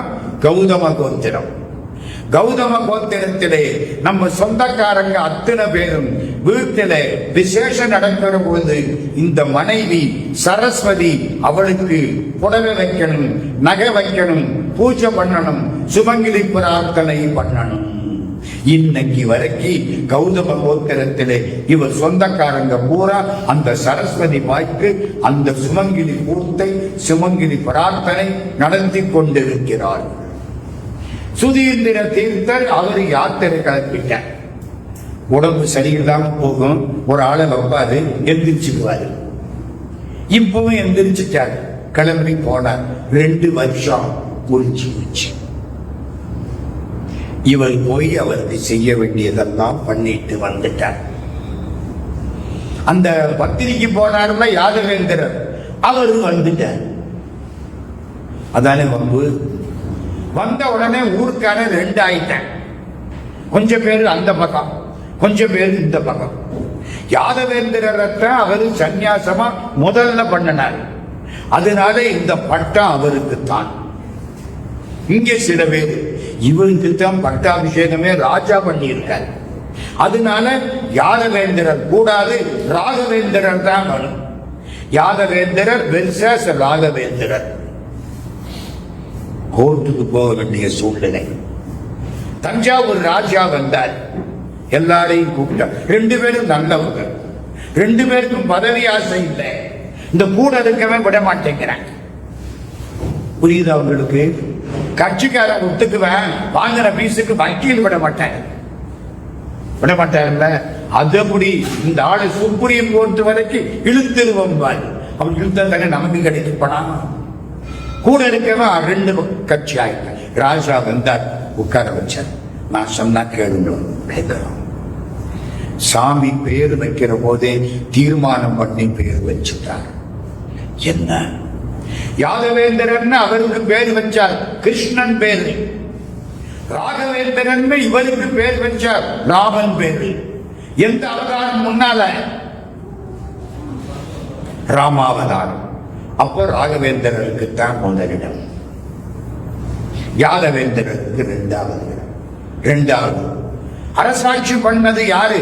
ராமர் தசரத மன்னனாய் இருந்து, தசரத பிள்ளையாய் இருந்து அயோத்தியில அரசாட்சி பண்ணனாரா? பண்ணல. கிருஷ்ணர் அரசாட்சி பண்ணனாரா? எல்லாரையும் ராஜா வாக்கிட்டு இவர் சும்மா தான் இருந்தார். துவாரகைக்கு ராஜா கிருஷ்ணன் இல்லை, சட்டப்படி பலராம வரணும், இவர் வர முடியாது. மத்தவங்களை ராஜாவாக்கிட்டு கிருஷ்ணன் சும்மா இருந்த மாதிரி ராகவேந்திரரை மடாதிபதியாக ஆக்கிவிட்டு யாதவேந்திரர் பொறுப்பிலிருந்து விலகிக் கொள்ள வேண்டும். ஒத்துக்கிட்டார்.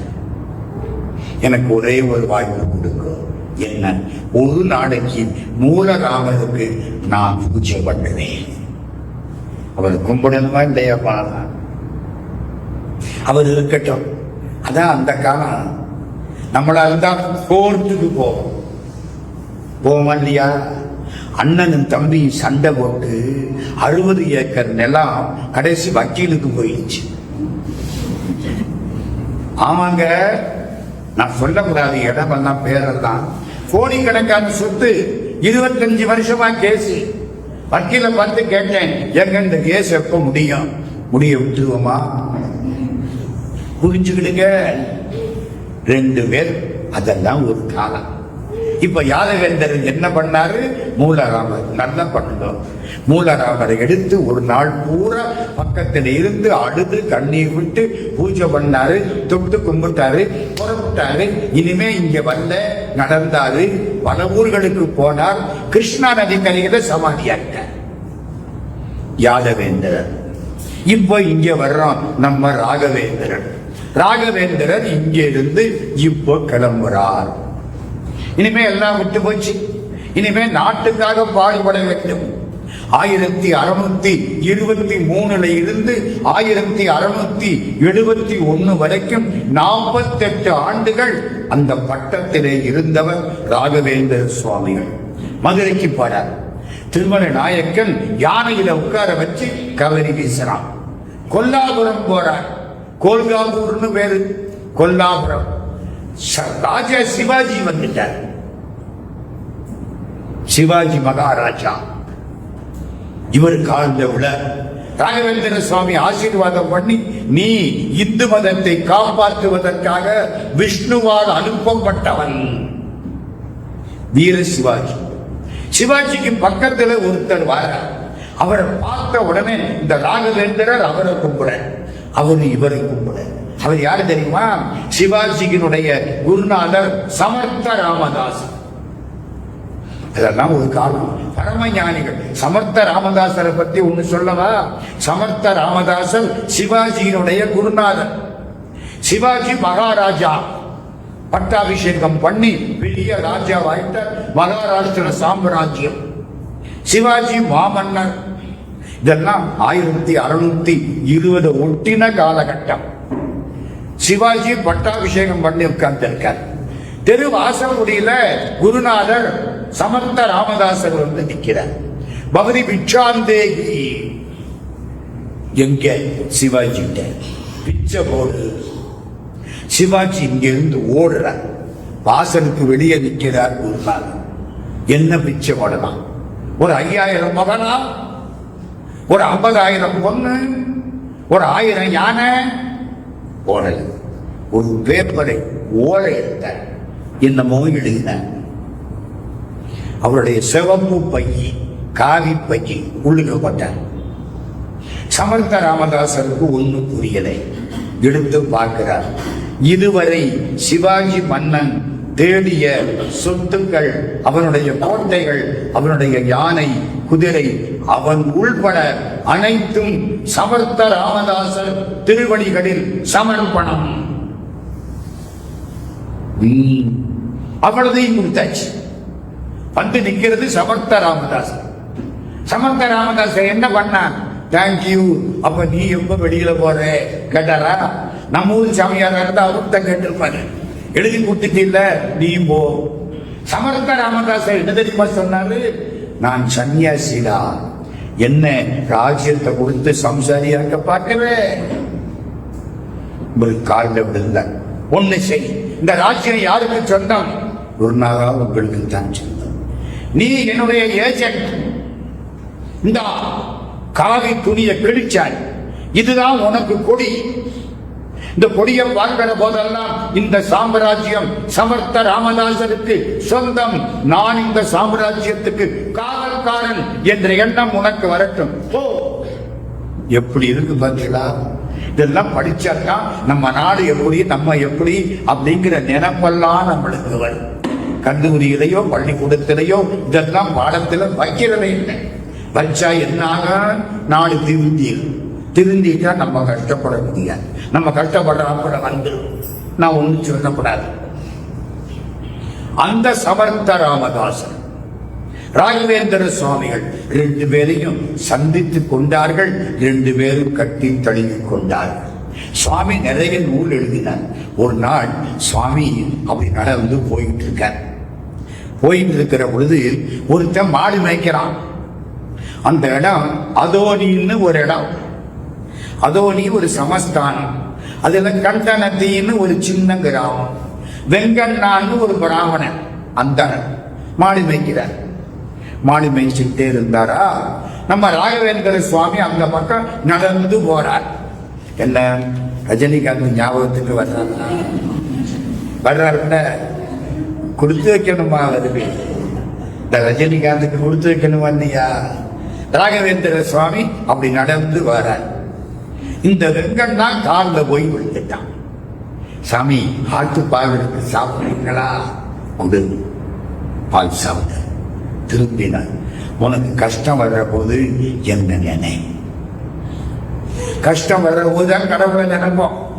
சந்தோஷமா இருக்க போதா நினைப்போம்? நினைக்க மாட்டேன். முடிஞ்சு கொஞ்ச நாள் ஆச்சு. சாமி வேற இடத்துக்கு வந்துட்டார். இந்த பகுதியில வெங்கண்ணா இன்னும் மாடு மேய்ச்சிட்டு இருக்கார்.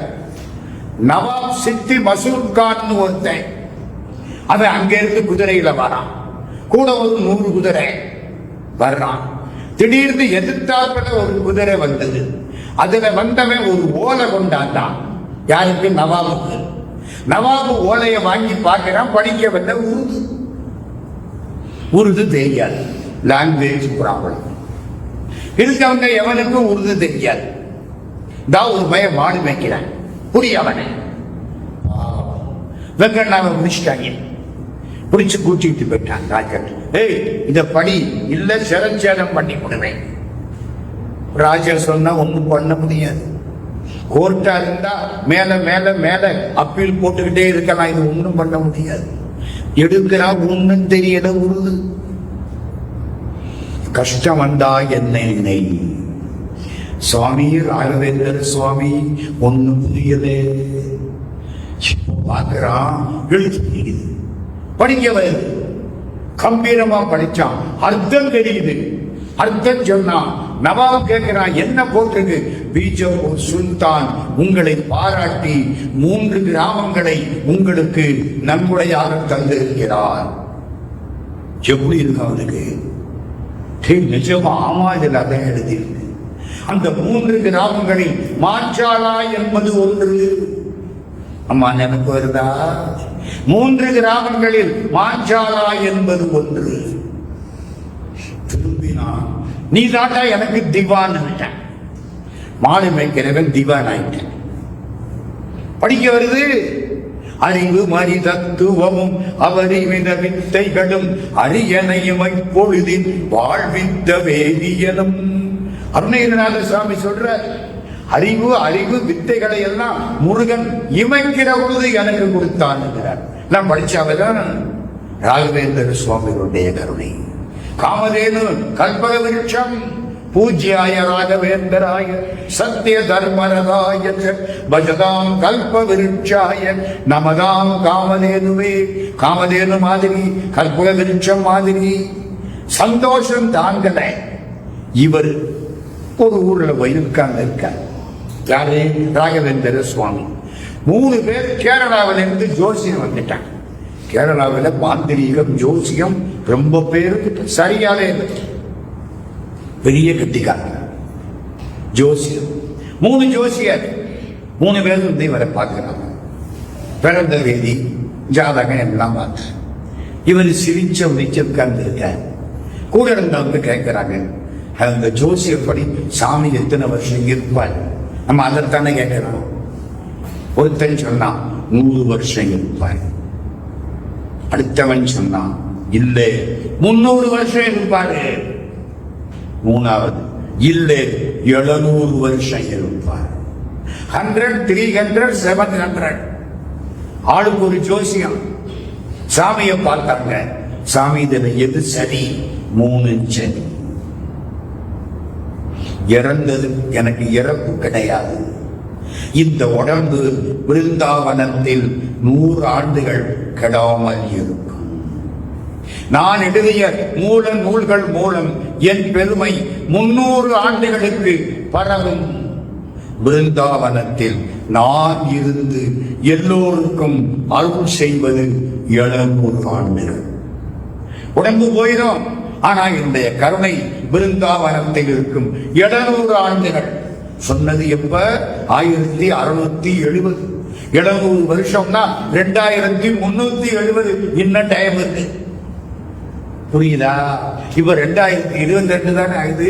இன்னும் கிட்டத்தட்ட 300 வருஷத்துக்கு ராகவேந்திர சுவாமிகள் கருணை அங்கிருந்து பொங்கி புறமாக அடித்து போகுது. நான் அனுபவிச்சிருக்கேன்மா, போயிருக்கேன், போய் கும்பிட்டுருக்கேன். ராத்திரி தூங்குனீங்கன்னா துங்கபத்திர கரையில தூங்குறான். யாரோ விடிகால 4:30 மணி செருப்பு போட்டு நடந்து போற மாதிரி கேட்குது. வந்து பார்த்தா ஒருத்தரையும் காணும். என்னன்னு கேட்கிறான். காலையில சாமி குளிக்க போவாருங்க. எங்க? மாஞ்சாலா கிராமம், மந்திராலயா. 1993 அங்க போனேன். இப்போ ஒரு தடவை போகணும்னு ஆசை இருந்தது. என்னமோ சிங்கப்பூர்ல வந்து பேசுற பொழுது அவர் இங்க வந்துட்டார். நம்ம என்ன அங்க போறது? ராகவேந்திர சுவாமி இங்க வந்துட்டார். அடுத்த கதைக்கு வாரேன். சாமி அதோனிக்கு போயிட்டார். அதோனியில யாரு இருக்கா? அந்த வெங்கண்ணா திவான் இருக்கான். சாமி அங்க போன உடனே காலில் இருந்து விழுந்துட்டான். சாமி, உங்களால நான் திவான் ஆயிட்டேன். சந்தோஷம். அந்த நவாபுக்கு தெரிஞ்சு நவாப் அங்க இருந்து கொடுத்தான். இந்த சாமியாரை பார்க்கணும், இவருக்கு என்ன மாதிரி நைவேத்தியம் பண்ணணும், என்ன கொடுக்கலாம்? ஆட்டு மாமிசம் தயார் பண்ண ஒரு தாம்பாடத்தில் வச்சான். 3 நாள் கொண்டாடுற சாமி. சாமி கம்பீரமா உட்கார்ந்துருக்கார். உடம்புல நாமம் அப்படியே உட்கார்ந்துருக்கார். எங்க மரபுப்படி உங்களை வணங்க வந்தேன். புரியுதா? அவங்க மரபு மாமிசம் கொடுத்து வணங்குறது. சாமி சிரிச்சார். எங்க மரபுப்படி நான் ஏத்துக்கிறேன். என்னங்க அறிவாளிகள், அதெல்லாம் சந்தோஷமா இருக்கும். ராத்திரி தூக்கம் வந்தேன்னா ராகவேந்திர சுவாமி வரலாற்றை எடுத்து படிங்க, ராமகிருஷ்ணர் எடுத்து படிங்க, தேவாரம் திருவாசகம் படிங்க. கண்ணீர் வரும், தூக்கம் நல்லா வரும். எங்க பேராசிரியர் டாக்டர் வாசுப மாணிக்கனார் 74 ஆண்டுகள் வாழ்ந்தவர். கடைசி எழுதுறார், கடைசி காலத்துல எனக்கு ராத்திரி தூக்கம் வராது, இந்த வயசானாலே தூக்கம் வராது. தெரிஞ்சுக்கிறீங்க, வர வேண்டாத நேரத்தில் வரும். யாராவது சொற்பொழி பண்ணா தூக்கம் சொல்லட்டும், சொல்லிட்டு மாட்டியா? இமய மலைய இமையில கட்டி இழுக்கிறாப்பதை பேச்சு முடிஞ்சு வச்சுன்னா சுறுசுறுப்பாயிடும். அது என்னமோ அப்படித்தான். நான் அங்க உட்கார்ந்தாலும் அப்படித்தான். புரியுதா? வாசுப மாணிக்கனார் சொல்லுவார், ராத்திரி தூக்கம் வரலன்னா நான் என்ன பண்ணுவேன்? விபூதியை பூசிக்கிட்டு தேவாரம் திருவாசகம் படிப்பேன். திருவாசகம் படிச்சதுக்கு அப்புறம் தூங்குவேன், நல்லா தூங்கிடுவேன்.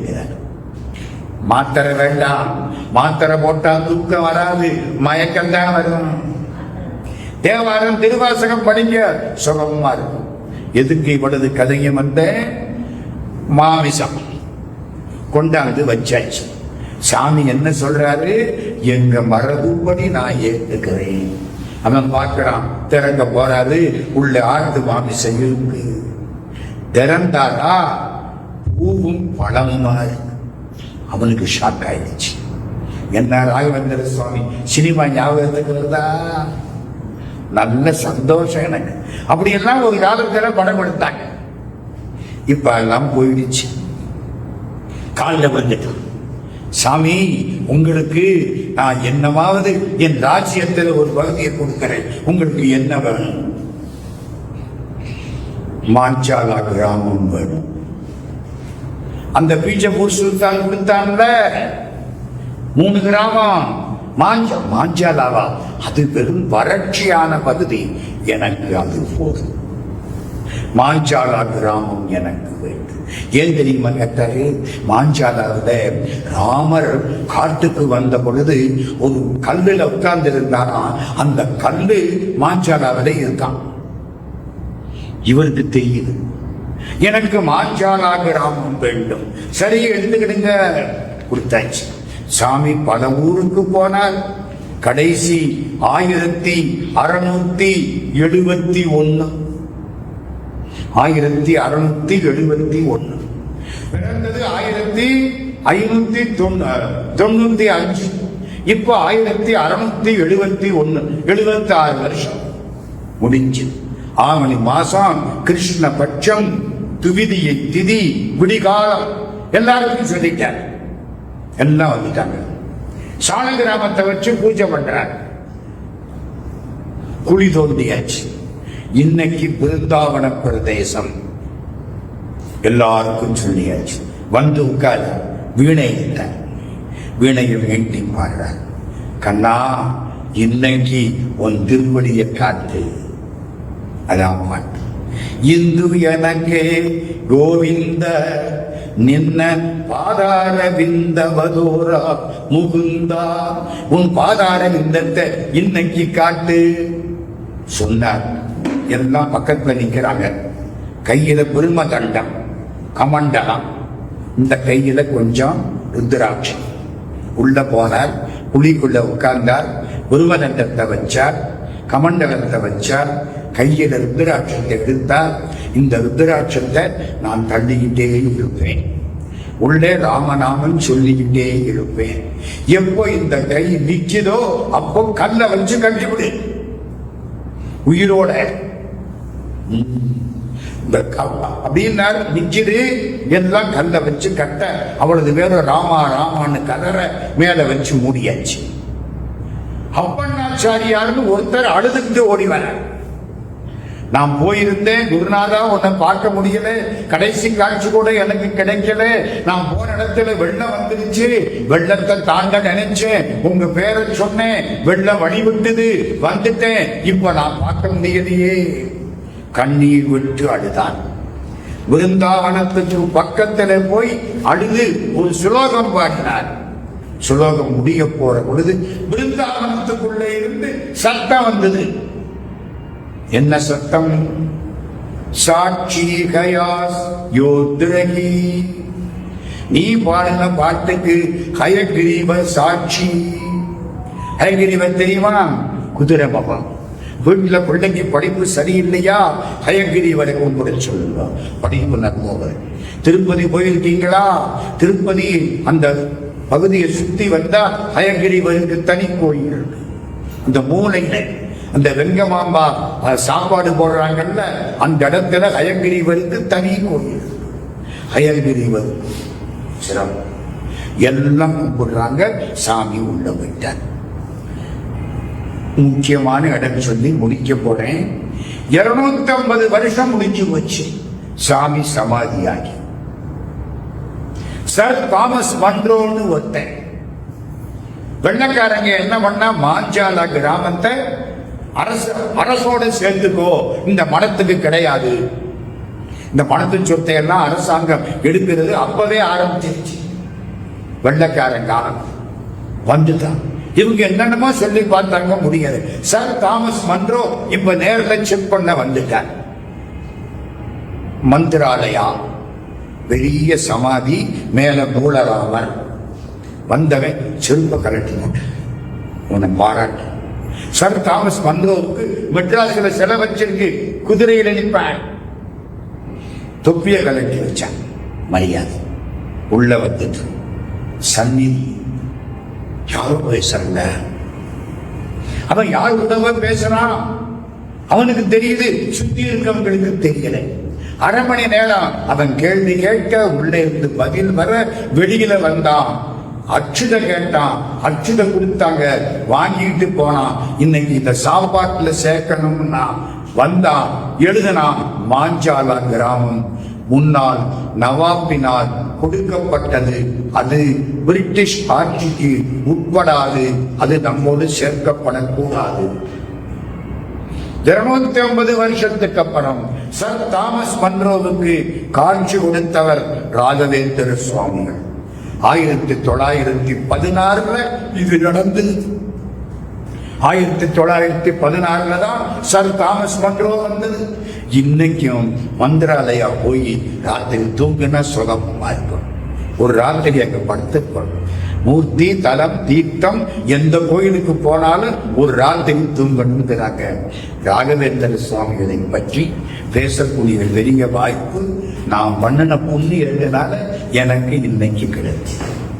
இருந்து கேட்ட பெருமக்கள், நம்முடைய ஆலயத்து பெருமக்கள் எல்லாருமே என்னுடைய நன்றி கலந்த வணக்கங்களை உரித்தாக்கி